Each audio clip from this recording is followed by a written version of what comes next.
Chers auditeurs de Lorena TV, bonsoir. Nous avons le plaisir, encore une fois, de rencontrer Sébastien. Bonjour. Ça va, Sébastien? Ça va très bien. Alors, Sébastien était déjà venu nous présenter le 120 km en trail dans notre région. Tout à fait. Donc, il avait surnommé l'Ultra Trail du Spatz, c'est ça? Oui, en hommage à notre région. En hommage à notre région. Entre-temps, tu n'as pas chômé. Tu as continué. Tout à fait. Tu as fait le marathon de Paris. En octobre l'année dernière. Tu as enchaîné avec l'éco-trail de Paris, 45 km. Voilà. Dans les bois environnants de Paris, entre le château de Versailles et la Tour Eiffel. Carrément. Ouais, c'est pas mal. Tu chômes jamais, quoi. On n'arrive pas à s'arrêter. On n'arrive pas à s'arrêter. Donc, aujourd'hui, tu viens nous présenter un autre défi que tu vas te faire à toi-même. Tout à fait. Et que tu as surnommé Moselle-Spatz. Le Moselle-Spatz. Le Moselle-Spatz, c'est... Tu peux nous en dire plus? Ben oui, on est là pour ça. Le Moselle-Spatz, c'est... l'idée, c'est de longer la rivière de la Moselle de sa naissance dans les Vosges, à Busan. Et ce qui est pas mal, c'est que ça va passer par toutes les grandes villes de la région, Épinal, Nancy, Metz, Thionville. Et puis ça continue dans le Luxembourg, en Allemagne, pour se jeter dans le Rhin, à Coblence. Et l'infrastructure est bien faite pour pouvoir rouler sur toute cette distance. La particularité, c'est que ça fait un bon 600 km. Et l'idée, c'est de le faire en ultracyclisme, c'est-à-dire d'un tenant, avec les pauses repas, les temps de sommeil, des choses comme ça. Mais c'est voilà, c'est de le faire en un tenant, donc on va parler en heures, 35-40 heures d'affilée. 35-40 heures. Voilà. Tu as estimé un peu le temps de pause et tout? J'ai estimé le temps avec pause comprise, avec les gens qui viendront sur le parcours, parce que j'espère qu'il y aura du monde. Parce que faire ça tout seul dans son coin, ça, pour moi, ça n'a pas d'intérêt s'il n'y a pas de convivialité et de donner l'envie à des gens de faire du sport, quel que soit le niveau, je précise, hein, on n'en a rien à faire d'aller vite ou pas vite. L'important, c'est vraiment de partager quelque chose de convivial dans notre région. D'ailleurs, à ce point, je suis ambassadeur Moselle sans limite. Donc, sans limite. Ce qui est pas mal, c'est que je vais aller au-delà des limites de la Moselle avec ce nom. C'est le cas de le dire. C'est le cas de le dire. Donc, ils me suivent, on va promouvoir ça. Et je suis toujours convaincu qu'on n'a pas besoin d'aller dans les quatre coins de la France. C'est super d'aller dans les quatre coins de la France, mais on ne connaît pas bien notre région. Et au travers de ces défis sportifs, je veux mettre en avant notre région, j'aime ma région, et partager ces moments avec des gens qui aiment le sport ou qui aiment tout simplement la convivialité dans l'effort. C'est sûr que ce n'est pas la première fois que tu viens, c'est la deuxième fois. Et puis à chaque fois, c'est des exploits super parce que bon, il faut avoir le courage de le faire. Et donc, bon, on espère que tout le monde, et on souhaite que tout le monde te soutienne dans cette épreuve, parce que c'est quand même une épreuve qui met en avant la Moselle et qui traverse plusieurs pays. Et donc, tant mieux. Et donc, en avant la Moselle, quoi. Mais une épreuve comme ça, je dis, elle se prépare comment? Alors, elle se prépare, il y a une préparation bien spécifique à réaliser. Autant en course à pied, je suis relativement confiant sur mes capacités, mes connaissances. Autant en vélo, il a fallu retranscrire les compétences sur le domaine du vélo. Je me suis rendu compte que c'était relativement facile à mettre en place. C'est relativement difficile à appliquer parce que ça demande beaucoup plus de temps. Il faut déjà avoir du fond. Donc le fond du sportif, de l'endurance longue, je l'ai. Et après, il faut savoir construire des temps d'entraînement relativement spécifiques. Il faut aller se confronter à des conditions drastiques. Voilà, faut pas avoir peur d'aller prendre le vélo à minuit, d'aller rouler pendant 6 heures, 7 heures dans le froid. Je fais des 100 km à minuit avec moins 5 degrés en hiver. Je roule, il pleut, je dis ok, bah, j'y vais. Je roule, je me mets en condition. Il faut se confronter à la réalité du terrain. C'est un peu à l'image de la vie. Hein. Voilà, il y a une fatalité qui tombe, il faut se mettre devant. Et donc on construit au fur et à mesure avec des temps de repos, avec une alimentation bien spécifique, des bases solides d'alimentation, un équilibre au sein de la vie de famille, de la vie professionnelle. Il faut savoir jouer avec tout ça. Et une fois qu'on a réussi à tout mettre en place, il n'y a plus qu'à dérouler le tapis, se forcer de temps en temps. Mais une fois qu'on est sur le vélo, une fois qu'on est là où on veut être, une fois qu'on fait ce qu'on aime, ce qui nous anime, ce qui nous passionne, ça va tout seul. J'ai appris que tu as fait le Paris-Roubaix par excellence, comment on appelle ça exactement? Paris-Roubaix Challenge. Challenge, pardon. Voilà. Donc tu l'as fait, ça consiste en quoi? Ça consistait en quoi? Alors pour le vélo, c'est ma première compétition. Ah ouais. En fait, c'est Paris-Roubaix Challenge, c'est faire 75% du Paris-Roubaix D'accord. la veille de la course officielle. C'est 150 km, et dont 35 km sur les pavés. Et c'est pas une mince affaire, les pavés. C'est vraiment. Quand on dit les pavés du Nord, il parle de l'enfer du Nord. Moi, je crois que c'est les cinglés du Nord. Hein. C'est vraiment le vélo. On voit plus rien, on voit trouble tellement les pavés, c'est vraiment violent. Donc première compétition, c'est vrai qu'avec le recul, je me dis faire 150 km, c'est passé relativement bien parce que je me suis pas arrêté à ça. En fait, quand je suis rentré de Paris-Roubaix, j'avais préparé un bloc de charge d'entraînement sur 3 jours. 4 heures plus tard, je suis remonté sur le vélo, j'ai roulé jusqu'à minuit. J'ai refait 70 km dans la nuit. Oh non. Je suis rentré à la maison, le repos qu'il faut, l'alimentation. Je suis remonté sur le vélo, j'ai refait 80 km. Et en fait, c'est toute une notion de... On étudie, on applique sur le terrain, on fait un retour d'expérience, et ainsi de suite. Et on évolue et on évolue. Donc tu fais tout le temps un retour d'expérience et autres. En fait, je suis une expérience. Je suis ma propre expérience. Donc cet exploit aura lieu le 27 et 28 mai. Alors oui, tout à fait. On a prévu de faire ça, enfin j'ai prévu de faire ça le 27 et le 28 mai. Donc je partirai de Bussan. Je ne sais pas encore à quelle heure je partirai. La naissance. Alors les auditeurs peuvent chercher, c'est assez surprenant. Moi, ça m'a surpris. C'est comme ça que c'est venu. C'est qu'en fait, à Bussan, ça commence avec un tout petit filet d'eau comme un robinet. Et quand on voit la Moselle chez nous, par Turville, par Metz, par le Luxembourg, c'est quand même impressionnant de voir que ça commence comme ça. Et c'est ça qui me fascine. Donc j'ai envie d'aller dans le même sens que la rivière. Donc je commencerai le vendredi 27 mai à Bussan. Je n'ai pas encore défini l'heure, mais il y aura un suivi live. Faut pas hésiter à venir sur ma page Facebook, ta page Facebook, Courir et Bien-être, ou Instagram. YouTube, voilà, tout sera défini au fur et à mesure. Je ne vais pas hésiter à vous donner tous les petits aspects techniques, parce que je le dis, j'espère vraiment avoir des gens qui vont venir, parce que 600 km, 35-40 heures, solo, ça va être quand même...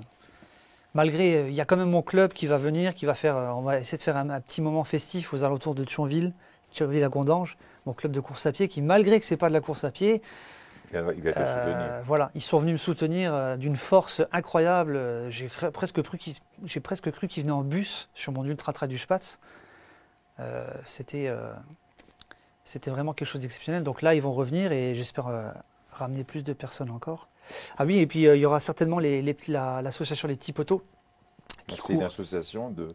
Alors on court avec des enfants, des adultes qui sont avec un handicap mental ou physique, et on court et on les met dans des fauteuils bien attachés, et puis on court avec eux. Ils ont fait le marathon de Paris dernièrement, des exploits incroyables.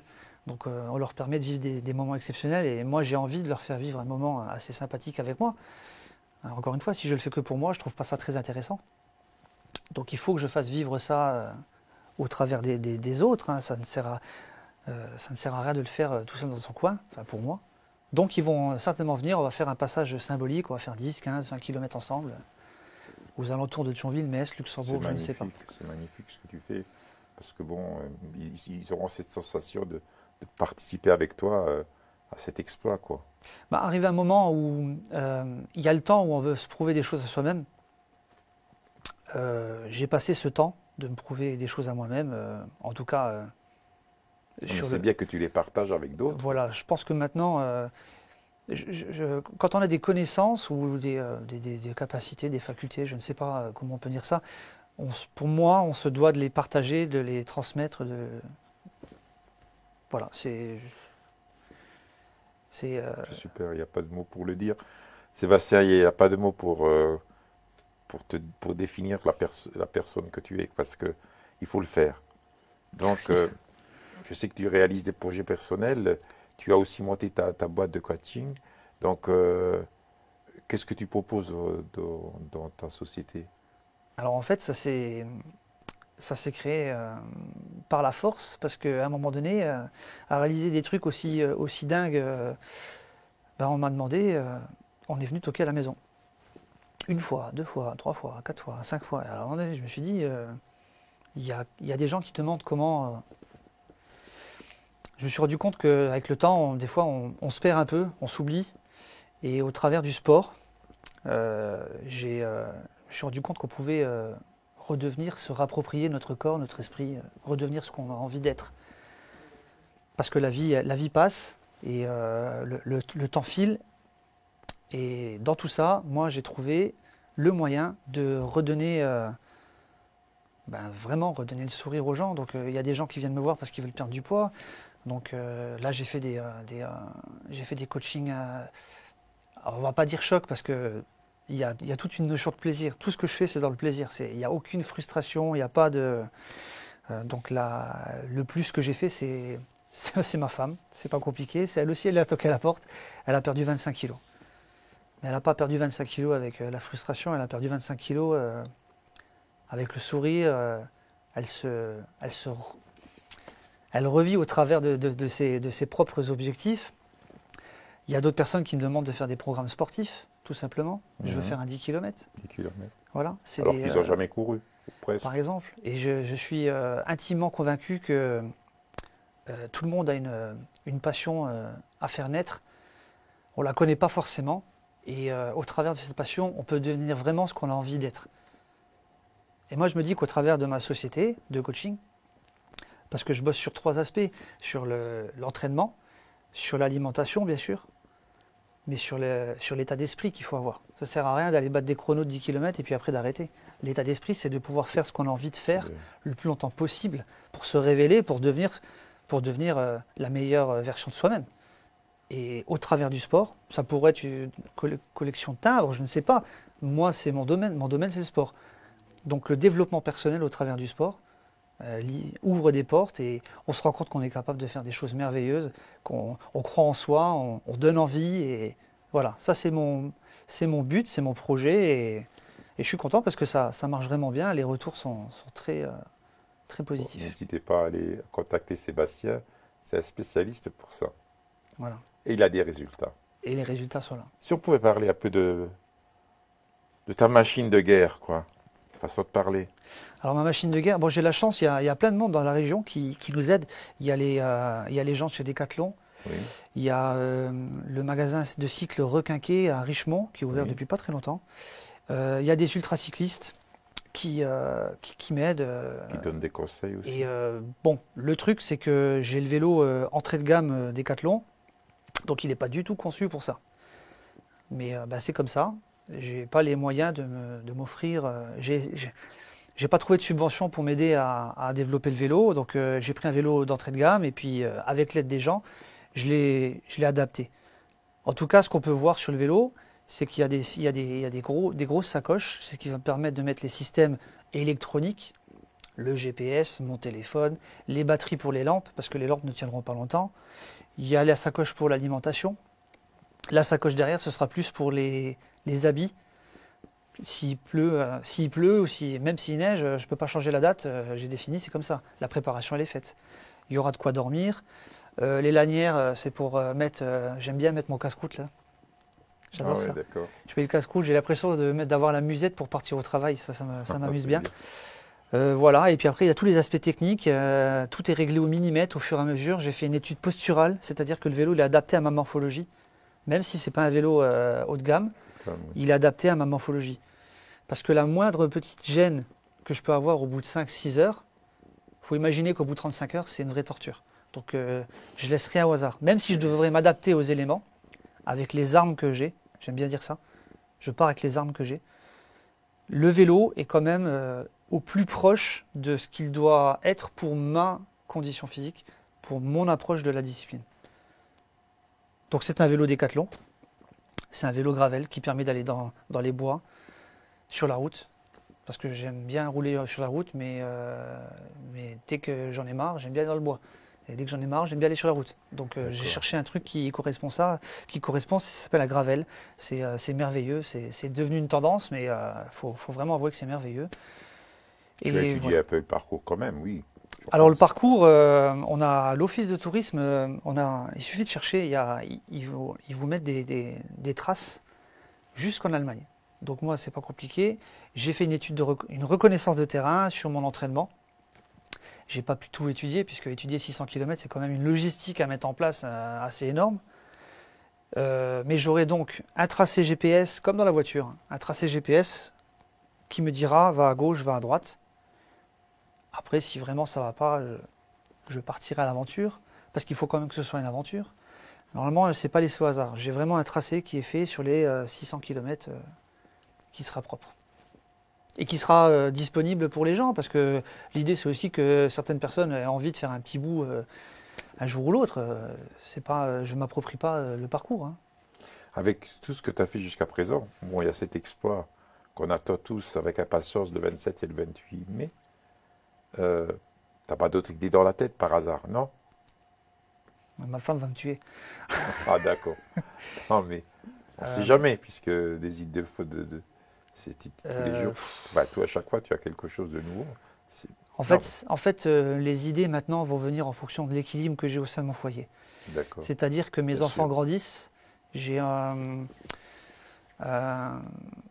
de plus en plus, ils passent de moins en moins de temps à la maison parce qu'il y a les études. Hein, donc là, ils ont Axel a dit ça, ils ont 8 ans et 11 ans.